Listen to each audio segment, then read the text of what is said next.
What's up, everyone? This is Noa Dalzell, and I'm here with another episode of You Got Boston. Here at TD Garden, where the Celtics just won the second night of a back-to-back, a 131-95 win over the Memphis Grizzlies.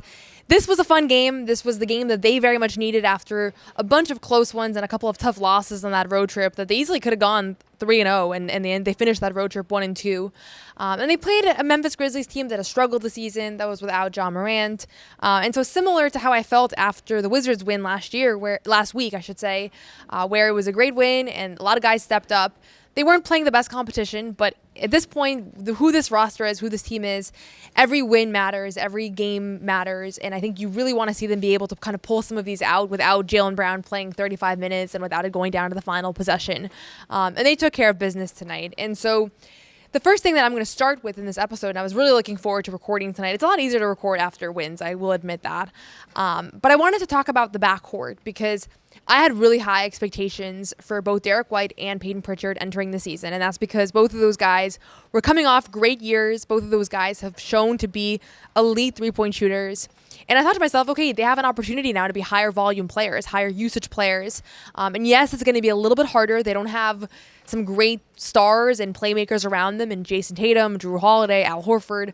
But I really did believe in their ability to produce. And I thought Derrick White might flirt with an all-star appearance. I think many of you know that I've said in the past that Payton Pritchard has an all-star level ceiling as well. And those takes did not look really good for the first couple weeks of the season because both of those guys have just been in massive shooting slumps. So the biggest thing I'll say is both of those players had great games tonight, not just as far as three-point shooting goes, but across the board, they had great games.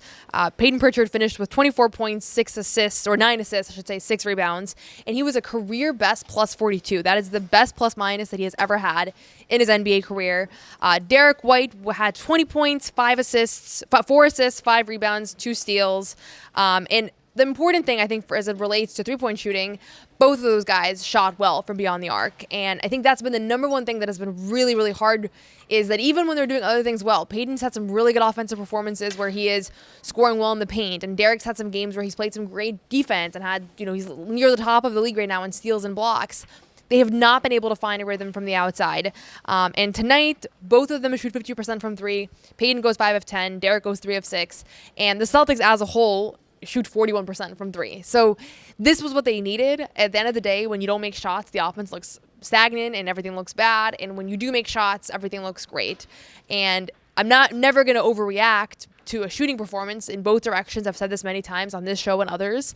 But what I will say is that it's very apparent to me that tonight something clicked for, in particular, Derrick.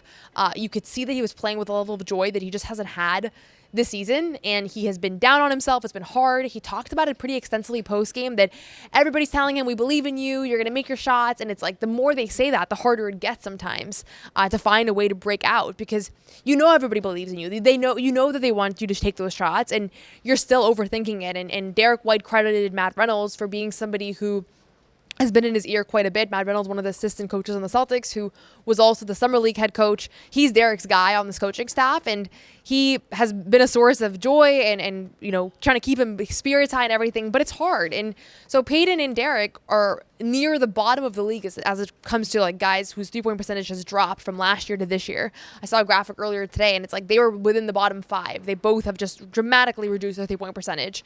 And water is going to find its level, and tonight you saw that both with the numbers, but also in their spirit and the way that they played. And both of those guys spoke after tonight's game. I would encourage, sometimes post-game press conferences are a little bit boring. I would encourage everybody to go check out Payton Pritchard's locker room interview as well as Derrick White's podium interview. In particular, Payton's. He was very reflective. But just how difficult it's been to be shooters who are suddenly now not seeing the ball go through the basket. And Payton in particular said, the previous 2 games, he scored 5 points in each of those games. He said he just felt like he was not himself. He was overthinking every decision. Should I pass? Should I shoot? Should I dribble? Like every read. And he was not playing on instinct. And he said it was really hard. And this morning he got a haircut and he said to himself, I'm going to come out and I'm going to play with a different energy.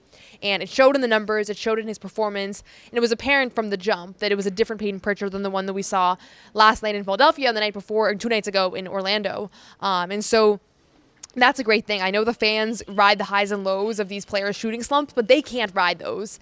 And so I thought it was it was great to see that, and it was great to hear them both reflecting upon how yes, it's been difficult, but it seems like the corner has turned.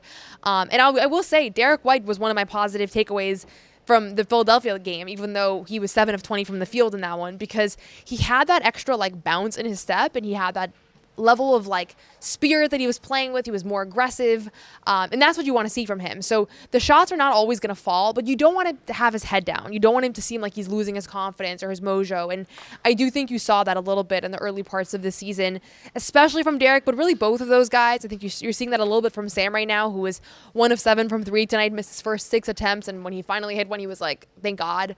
But this team is going to go as far as this backcourt goes, and part of why I projected this was going to be a playoff team when a lot of people didn't is because I think that Payton Pritchard and Derrick White are 2 really good basketball players that do everything well. They pass, they rebound, they defend, they're competitors, and they can score and they can shoot.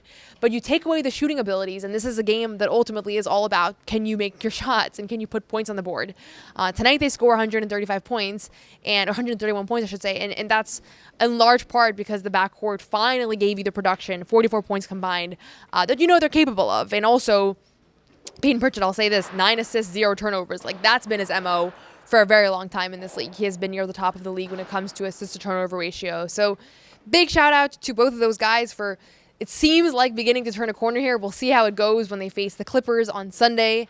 That's going to be a test to see, can you kind of ride that momentum from one game into the next. But it was really good to see, especially Payton reflecting on, like, it really sucked these last few games, and I was hard on myself, and I was down in the dumps, and I had to like change something, and the energy shifted as it relates to those 2 players. And if they can keep that up, and I'm not saying like shoot 50% from 3 every single night, but if you can shoot 35% from 3 versus 22%, that is all the difference in the world. And so tonight you saw that. I think it's going to continue, and I've said this from the beginning of the year, when the 3-point shot comes around for those players, everything's going to change, because this team is ranked near the bottom of the league in assists, in points, and Joe Mazzulla kind of, said tongue-in-cheek in the post-game press conference, but you can only get assists if you make baskets. So in this game, they racked up those assists because they were actually able to finally hit some shots. And I think they've been getting really good looks, and especially Payton. He's been getting so many clean looks. Derrick's getting some corner threes. He was just so frustrated after last night's loss that he was missing shots that are right in his wheelhouse. And so that is far and away my biggest takeaway from tonight. It's not my only takeaway, but it's my biggest takeaway because those 2 players are so important, and they're both just emotional guys that wear their heart on their sleeve on the court. So you can tell when they're struggling that it's not even just the box score. It's also it's on their face. And a lot of players are like that, but they're near the top of the list in that regard, as is Sam Hauser, who is going to continue to be really important for this team, but is just not as high volume of a shooter as Payton and Derrick are. And so their struggles kind of magnify the whole team's offensive issues. The other thing I'll say is I want to talk about Luka Garza and Neemias Queta, but first a quick message from our friends over at PrizePicks. I do want to give a quick shout out to our friends over at PrizePicks. PrizePicks is the sponsor of this show. This episode is brought to you by PrizePicks. You and I make decisions every day, but on PrizePicks, being right can get you paid. Don't miss any of the excitement this season on PrizePicks, where it's good to be right. I told many of you this, but I attended my first football game this past week, which was a lot of fun, and was super impressed by what I saw of Drake May. So I will certainly be picking more on Drake May for all the categories, all the player projections. So you can check that out. PrizePicks is simple to play. Just pick more or less on 2 to 6 player stat projections. If you get your picks right, you could cash in. PrizePicks is also the best way to get action on sports in more than 40 plus states, including California, Texas, and Georgia. PrizePicks puts their users first, so all withdrawals are fast, safe, and secure. PrizePicks offer Venmo, Apple Pay, MasterCard, and more for a quick and easy deposit into your account this football season. Download the app today and use code CLNS to get $50 in lineups after you play your first $5 lineup. That's code CLNS to get $50 in lineups after you play your first $5 lineup. PrizePicks, it's good to be right. So entering the season, I think the biggest question that everybody had was, what is this front court rotation going to look like? And Neemias Queta, Luka Garza, and Xavier Tillman are the 3 guys that were rostered that could potentially vie for those minutes. And all 3 are unproven players. X has dealt with a bunch of knee injury issues. Queta, Luka both buried behind multiple centers in their previous stops last year, Neemias here in Boston and Luka in Minnesota. And it hasn't been all perfect. I think they've each had their moments of strengths and moments of struggle. Tonight was the best game that I felt they both played combined. Like if you had to pick like what was your best center game of the season, tonight they both had really good showings. And it was great to see because neither guy is going to play 35 minutes a night. I think they both have things that they do really well. Queta obviously gives you an above the basket game that Luka doesn't. But Luka is a prolific offensive rebounder and also somebody that can space the floor better than Queta can. And he hit 2 threes in the first quarter tonight, which was huge and kind of jumping ahead and building a big lead. But I really liked what you saw from both of them. Queta had 13 points, 8 rebounds, and 2 assists. And I know there's a lot of Queta fans, Portugal fans that have been DMing me and reaching out and basically saying this guy's wide open and they're not finding him. And I do appreciate when people flag stuff. I mean, obviously it's something that I've seen a little bit, but I did go back and rewatch some of the games, and you guys are right. Like, he is open, and I do think that there are a lot of moments where guards are just not seeing him, and it's something that comes with chemistry, comes with time. You know, they're not used to all playing together, but tonight that there were more moments where guys found Queta than I think in the last couple of games, and that translated in his offensive production, and I think it's a good sign for this team moving forward because he is a weapon that they have on the offensive end. He's not just a guy that can maybe clean a missed shot. Like, he has an above the basket game, and it's not perfect and it's a little bit raw. But guys like Payton Pritchard, Anthony Simons, Jaylen Brown, Derrick White, like they can all do a better job of looking for him. Anthony had some really nice passes to him today that I liked, Payton as well. And that's what they're going to need to keep doing as a team to kind of put him in good spots. And when I asked Queta about this a couple of days ago, or maybe it was last week, he said, you know, we're not running plays for me, but it's important to him, or it's not a conversation topic about like we need Queta to take more shots, but it is important that he's aggressive and that he's demanding the defense, because if he is just standing there and the defender knows, okay, well, they don't pass the Queta she takes 3 shots a game, it puts the pressure on everybody else. And so he needs to be a weapon out there, even if he's not scoring a bunch. He needs to be active, and the defender needs to think, okay, Queta's rolling and he's actually a lob threat and they look for him all the time, therefore I can't just cheat and put all this pressure on Payton and Derrick, who are already struggling. Like, it's a team game ultimately, right? And so it does matter that I think that they're looking for him in that sense.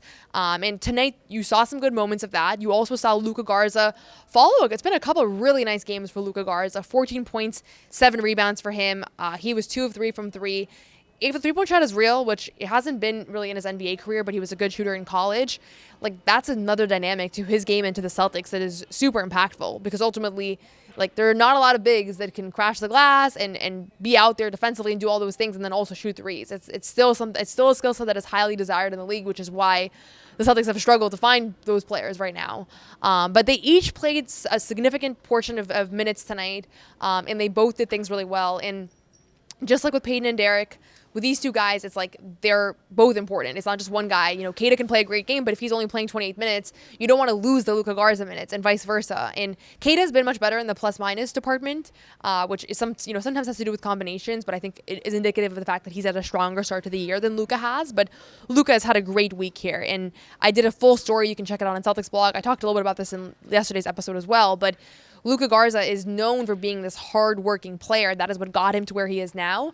And Joe Mazzulla, who doesn't love to shower players with compliments, he said post-game, when asked about Luka's performance and his offensive rebounding, he said, you know, some guys just have a special ability to be the hardest playing player on the court, and he is one of those guys. And I followed up with him, and I said, you know that from the moment you met him? And he's like, right away, you could tell.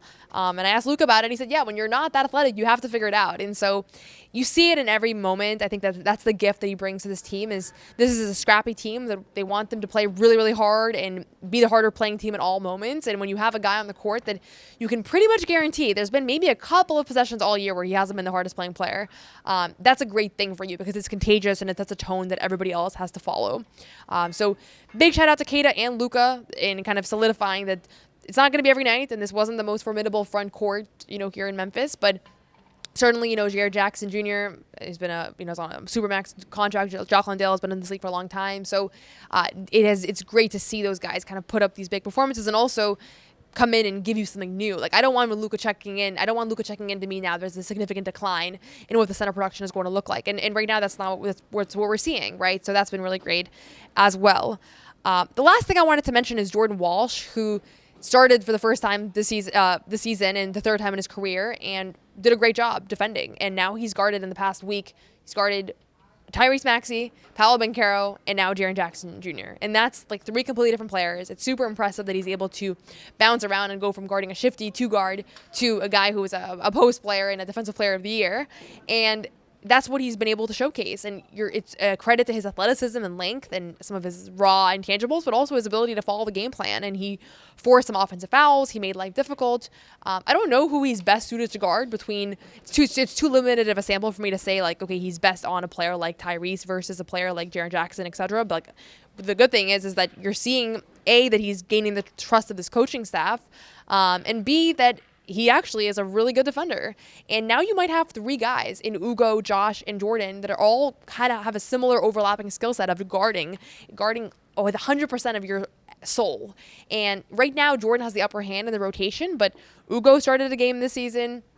Josh started 9 games, and I think that the rotation is going to continue to be like Joe is going to ride whoever has been playing the hardest and been playing the best over the past few weeks. And right now, this past week, it's been Jordan. He's been awesome. Josh, relegated to the bench, did some great things tonight. He actually ended up playing more minutes than Jordan did in this game, scoring more points. So the starting thing is not a huge deal to me, but the fact that you're now seeing that you have this defensive versatility from a guy like Jordan Walsh, who literally 10 days ago, I didn't know they saw anything in him because he wasn't playing at all, is really good. So the reality is, right, I'll say this in total. I went through some of the individual performances that really impressed me, but this team is 6-7. They could easily be 7-6. They could easily be 8-5. They could honestly be 9-4. Like, they've been in every game with the exception of 1 or 2 games all season long. And they've lost most of their crunch time games. And part of that is just basketball. It happens. Even the most clutch players lose clutch losses because the ball doesn't bounce their way or, whatever. Part of that is you have a bunch of guys that have not been here before that are figuring out how to win together.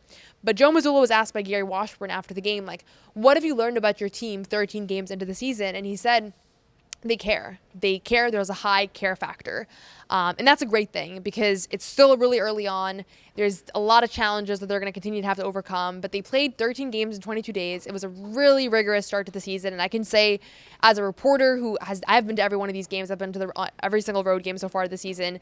Like, it's worn on me, the travel schedule. I cannot imagine how it feels to be a professional basketball player who's like dealing with the physicality and everything and injuries and recovery and having that schedule. And they're right in it. They're about a 500 team right now, but all the advanced metrics show that they're better than their record is. They have a positive net rating. They've been one of the best half-court defenses in the league all season long.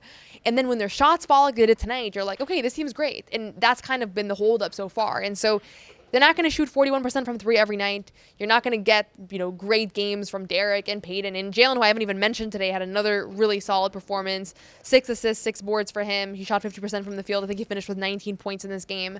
Jalen's just kind of become like an every night guy, which honestly he's been for most of his career. But he's been super reliable for this team so far. But to me, it's just been like, can the shot begin to fall at a consistent rate? And a lot of that comes down to Derrick and Payton and Sam, your 3 sharpshooters. Anthony has been shooting well so far this season. He had a really nice playmaking game, so shout out to him. I think he finished with 7 or 8 assists. But ultimately, like, you see now the vision for what this team can do when they're shooting well. I think the offense has had really good moments and really good play calls and good, dribble drive, penetration and things like that. But it's just like if the shots aren't falling, it all looks bad at the end. And so overall, 13 games in, what I've learned about this team is that they're kind of who I thought they were going to be. They're young guys that have a ton of upside. There's some vets who are winners and competitors, and the only thing that surprised me is the fact that Derrick and Payton were on this concurrent massive slump together. I didn't anticipate that, but it happens, and hopefully now they're both kind of coming out of it, and we'll see what happens next. But super encouraging win here at TD Garden. Celtics needed this one after dropping some really tough losses. From a morale standpoint, you lose a game like they did in Philadelphia, on a offensive rebound putback, and Derrick dribbles off, and it was just that was a heartbreaking loss. Being in that locker room yesterday, 24 hours later, you come out and you blow out a team that's also in the second night of a back-to-back. It's a good sign. It's good for spirits, and we'll see now. They have a couple days off. They have some time to practice, and we'll be back here on Sunday for another game. They'll host the Clippers, another team that's underachieved a little bit this season. We'll see how that one goes. But a lot to love in this one. Hopefully you enjoyed the game. Hopefully you enjoyed the podcast. As always, subscribe. Let me know what you thought about this game in the comment section. Were there any positives that I missed? There honestly might have been because I don't have my notes in front of me. So I'm just thinking of what I just experienced here. But generally speaking, I think this is one of the more encouraging kind of all-around wins for the Celtics team. A lot to like, and we'll have more coming soon. So thanks as always for watching.